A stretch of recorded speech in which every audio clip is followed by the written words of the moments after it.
Assalamualaikum warahmatullahi wabarakatuh. Selamat pagi dan salam sejahtera untuk kita semuanya. Anak-anak yang Paan cintai dan Paan banggakan, puji syukur kehadirat Allah Subhanahu wa taala pada pagi hari ini kita dipertemukan kembali pada pembelajaran ketiga, tema 2, subtema 2, kelas 6.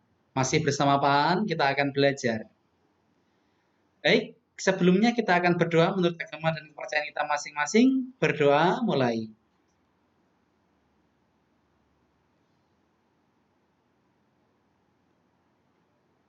Amin. Selesai. Baik, anak-anak tetap semangat ya. Yuk, kita menyemangati hati dan pikiran kita untuk selalu belajar ya. Semangat. Baik, anak-anak.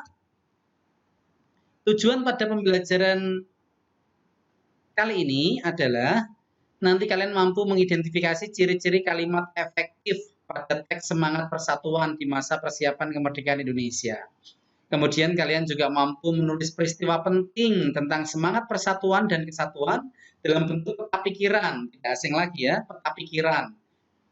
Berdasarkan teks sejarah menggunakan aspek adik Simba, apa, di mana, siapa, gitu ya. Setelah melakukan pengamatan dan membaca teks, kalian nanti mampu mengidentifikasi cara hewan menyesuaikan diri dengan lingkungannya atau adaptasi ya. Kemudian yang terakhir adalah kalian nanti mampu melaporkan cara hewan menyesuaikan diri dengan lingkungannya secara lisan dan tulisan. Oke, kita mulai pembelajaran kita pada pagi hari ini. Selanjutnya adalah kerjasama merupakan hal yang sangat penting dalam mencapai tujuan sebuah kelompok. Apakah kamu pernah melakukan kerjasama untuk mencapai suatu tujuan? Pasti kamu pernah kan? Yuk kita lanjutkan. Ayo membaca Pertempuran Ambarawa pada tanggal 20 Oktober 1945, tentara sekutu di bawah pimpinan Brigadir Battle mendarat di Semarang dengan maksud mengurus tawanan perang. Nah, teks ini dapat kalian lanjutkan baca pada buku tema halaman 65 dan 66. Oke? Ya, jangan lupa lanjutkan membacanya sampai selesai. Nah, kemudian peta pikirannya kita siapkan, kita kaji, kita kerjakan. Ingat ya, kalian bukan membuat pertanyaan dari kata apa, mengapa, siapa, tetapi kamu menjawab pertanyaan. Apa sih yang ada pada pertempuran Ambarawa? Apa aja sih yang ada dalam teks pertempuran Ambarawa? Kemudian mengapa kok ada pertempuran Ambarawa? Kemudian siapa saja yang terlibat dalam pertempuran Ambarawa? Tentu ketika ada pertempuran ada dua kelompok yang terlibat minimal itu ya. Kemudian di mana pertempuran Ambarawa itu terjadi? Kemudian kapan sih pertempuran Ambarawa itu terjadi? Bagaimana peristiwa pertempuran Ambarawa itu? Nah, berdasarkan teks kalian coba tulis analisa kalian melalui pertanyaan ini. Apa, mengapa, siapa, di mana, kapan, dan bagaimana. Oke, pasti bisa. Nah, yuk selanjutnya adalah ayo membaca. Ini tentang hiena adalah hewan paling pintar di dunia. Apabila ada tanggapan bahwa simpanse, anjing atau lumba-lumba adalah hewan terpintar saat ini, mungkin pernyataan tersebut betul, namun kurang tepat. Menurut penelitian, hewan terpintar di muka bumi adalah hiena. Dr. Sarah Benson Amram dari University of Andrews mengatakan bahwa hiena adalah hewan terpintar karena binatang tersebut dapat mengatasi masalah secara naluri dan juga dapat berhitung. Ingin tahu tentang hiena? Baca seterusnya, lihat buku tema 2 halaman 69 dan 70. Oke? Nah, baik anak-anak, kita selanjutnya akan mengetahui adaptasi hewan. Di samping hiena, itu ada juga hewan-hewan yang memang menyesuaikan diri dengan habitatnya.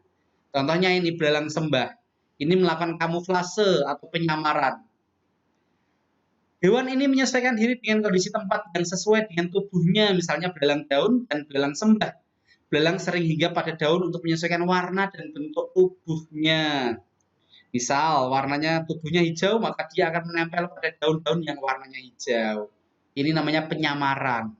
Nah, ini juga digunakan oleh para tentara Indonesia. Misalkan di hutan, mesti baju seragamnya coklat-coklat. Kalau di gurun pasir, warna seragamnya seperti warna pasir. Kalau di salju, warnanya seperti putih-putih itu. Kemudian kalau di laut, warnanya biru. Nah, ini diadopsi oleh tentara untuk membuat seragam untuk mode penyamaran atau kamuflase. Selanjutnya adalah mimikri. Nah, ini bunglon mimikri adalah merubah warna kulitnya berdasarkan lingkungan sekitar. Ini bunglon memiliki kemampuan itu ya. Kemudian autotomi. Autotomi itu adalah kemampuan cicak untuk memotong atau memutuskan ekornya ketika tertangkap. Ya, ini untuk melindungi dirinya supaya dia tidak tertangkap. Apakah nanti bisa tumbuh lagi? Kemungkinan besar bisa ya. Oke. Selanjutnya adalah terenggiling. Nah, ini memiliki kulit yang sangat keras sehingga dia menggulungkan tubuhnya. Nah, ini menggulungkan tubuhnya, keras sekali ini. Terenggiling untuk melindungi dirinya dari ancaman. Nah, bagaimana dengan hewan ini? Ada cumi-cumi, ada siput, ada walang sangit yang tidak asing lagi. Cumi-cumi, nah mesti kan kalian kalau lihat cumi-cumi mesti identik dengan warna hitam kan? Ternyata dia bisa menyemprotkan atau menyemburkan tinta warna hitam itu untuk mengelabui musuhnya. Kalau walang sangit jelas baunya yang sangat menyengat, bau busuknya. Kalau siput, nah langsung dia menggulungkan badannya masuk ke dalam cangkangnya atau rumahnya. Oke, nah kalian bisa juga menuliskan kesimpulan yang tadi sudah kalian baca. Ada hiena, ada walang sangit, ada siput, cumi, ya kan? Terus ada lagi tadi belalang. Nah, tuliskan lewat diagram ini ya. Tulis di sini keterangannya di bawahnya. Oke, pasti bisa. Semangat yang sudah kita bahas. Nah, oke, 3 hal yang kamu pelajari hari ini. Bagian mana yang sudah kamu pahami dengan baik?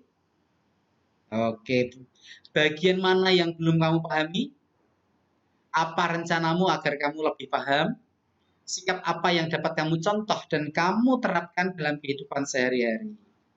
Nah, anak-anak, selanjutnya kerjasama dengan orang tuamu, amati hewan yang ada di sekitar rumahmu. Perhatikan cara hewan tersebut beradaptasi.